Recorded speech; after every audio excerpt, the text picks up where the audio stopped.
Salut, bienvenue dans cette nouvelle vidéo qui va être très particulière. Aujourd'hui on va parler modulaire, et on va notamment parler drum avec le Pico Drums que vous avez sous les yeux de la maison Erica Synth. Le Pico Drums fait partie de la série de modules Pico, qui sont des modules de 3 HP. Pico Drums, c'est un lecteur d'échantillons qui va nous proposer de lire 2 échantillons simultanément, et notamment grâce à ces 2 entrées trig. Alors on va d'abord commencer par détailler l'interface. Alors, tout en haut, on va trouver un bouton poussoir qui est rotatif et sur lequel on peut appuyer. Vous allez voir qu'il change de couleur en fonction de la fonction qui était appelée. Voilà, c'est donc un bouton multifonction qui va nous permettre de modifier tout un tas de choses. On verra ça par la suite. Juste en dessous, on va trouver 6 petites lettres de monitoring ou de visualisation. Ça va nous permettre de visualiser notamment le fichier qui est lu, mais pas uniquement. On va pouvoir visualiser et choisir des emplacements pour sauvegarder nos configurations, puisqu'on peut sauvegarder jusqu'à 6 configurations. Alors ensuite, on va trouver 2 switches sous forme de levier à bascule. Ceux-ci vont nous permettre, en tout cas pour le switch numéro 1, de sélectionner l'instrument qui est joué. On a 2 samples qui peuvent être lus, donc on va pouvoir sélectionner l'un ou l'autre pour l'édition. Et puis le second va nous permettre de choisir le comportement pendant la lecture, si 2 samples sont lus simultanément. Alors pour faire court, ce switch va nous permettre de sélectionner le comportement mono ou duo du module 1. Alors juste en dessous de ça, on va trouver les différentes entrées et sorties pour notre Pico Drums. Alors tout d'abord, on trouve l'entrée CV qui va nous permettre de moduler tout un tas de choses, mais uniquement sur l'instrument numéro 1.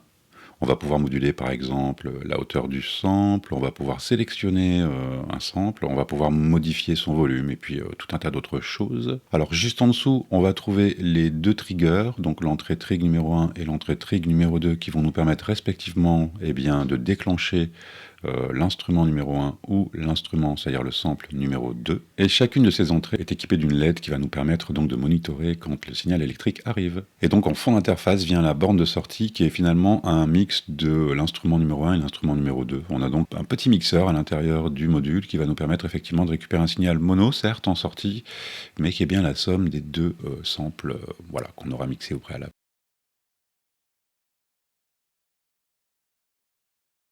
Alors pour sélectionner un sample, c'est tout bête. On va positionner notre levier sur le sample qu'on souhaite sélectionner, donc 1 ou 2, et on va utiliser le rotatif. Quand celui-ci n'est pas allumé, il est donc en sélection de sample, et donc en le tournant à droite ou à gauche, on va pouvoir sélectionner un sample ou l'autre.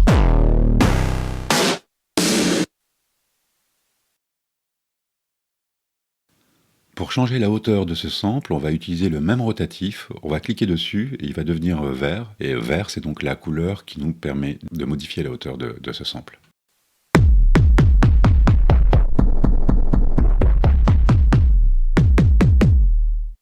Un petit truc à savoir avec l'encodeur, c'est que si on cherche à atteindre la valeur par défaut, on va tourner l'encodeur et il va atteindre une couleur rouge. Et rouge, ça indique qu'on est arrivé sur la valeur par défaut, ou initiale, je dirais, du sample.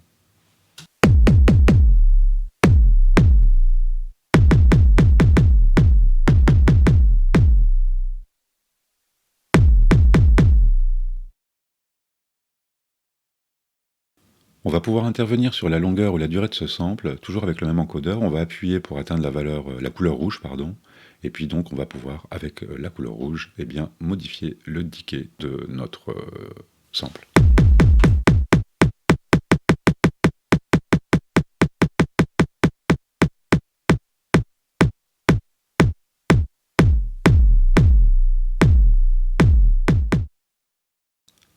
Et enfin, on va pouvoir intervenir sur le volume de ce sample, toujours avec le même rotatif. On va cette fois-ci atteindre la couleur jaune, et avec jaune, on va pouvoir mixer nos 2 samples.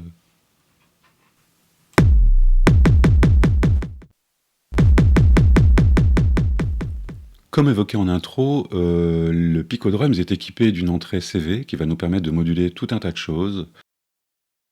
En revanche, cette entrée sera réservée uniquement à l'instrument numéro 1 ou au sample numéro 1. Alors par exemple, dans la configuration qu'on a vue en introduction, j'avais utilisé le pitch d'un des séquenceurs pour venir justement sélectionner un sample et donc avoir un son différent à chaque nouvelle note frappée, à chaque touche correspond à un sample finalement.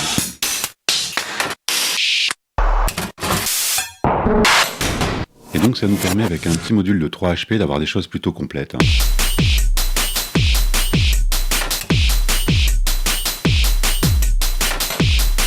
Alors dans cet exemple, je vais utiliser un LFO qui va venir lui moduler l'entrée CV et donc changer le sample.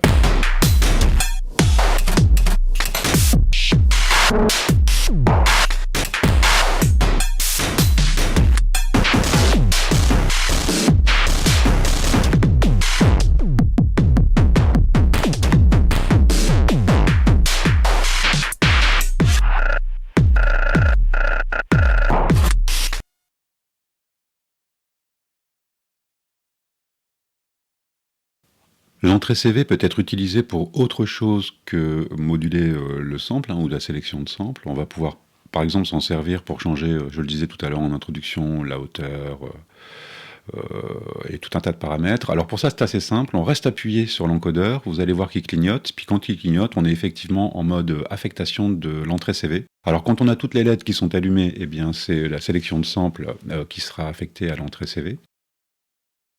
En tournant l'encodeur vers la droite une fois, il devient vert, et donc là, l'entrée CV va contrôler la hauteur de notre sample, ou le pitch.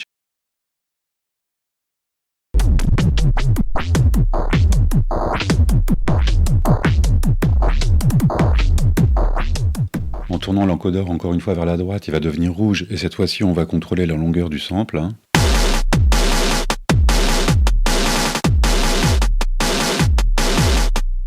En tournant le rotatif une dernière fois vers la droite, il devient jaune, et cette fois-ci on va contrôler le volume du sample sélectionné.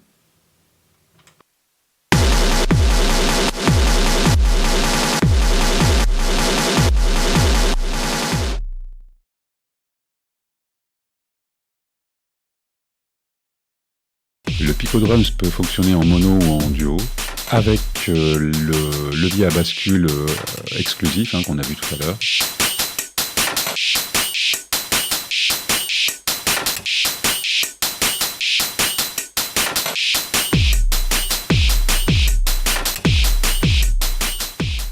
Le Pico-Drums peut donc sauvegarder des configurations et même les rappeler. Alors pour sauvegarder ou rappeler une configuration, on va positionner le levier numéro 1 sur la position 2, donc basse. On va rester appuyé sur le rotatif.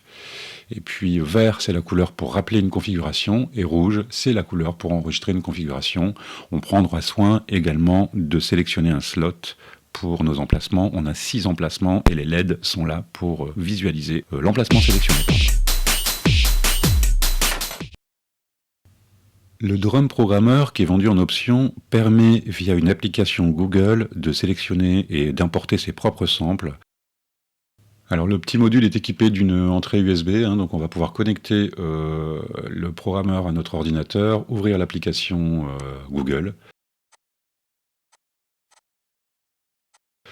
et donc venir comme ça sélectionner, créer une banque ou importer, sauvegarder, voilà. On a la possibilité de monitorer, c'est-à-dire d'écouter les sons, comme ça sur l'interface.